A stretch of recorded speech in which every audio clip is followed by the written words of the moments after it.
For the latest Hellboy news updates, visit hybridnetworkyt.com.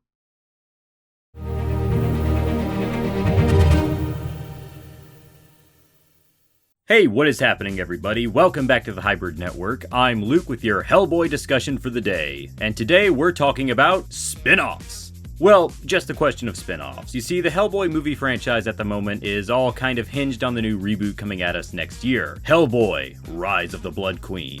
The film is set to star David Harbour of Stranger Things fame in the role of the demon detective, and if it all goes well, we could be seeing more cinematic adventures from the character in the future. However, my question isn't so much if we'll get more Hellboy movies, but more so if we'll get any spin-offs from the franchise. So you see, the Mignola universe of comics is made up of a number of different titles that explore different characters within the Hellboy universe. And if this new film franchise were to take off, the same might be applied to the cinematic front. I'm sure there's a collective groan from a lot of people regarding the term cinematic universe, and to be fair, you have that right. It seems like that they're popping up like no tomorrow. I mean, every movie studio wants to get some of that sweet money that comes from interconnecting your movies and creating an endless machine of franchise installments. But in my honest opinion, the Hellboy universe has the most to benefit from this form of interweaving storytelling. So a little comic backstory.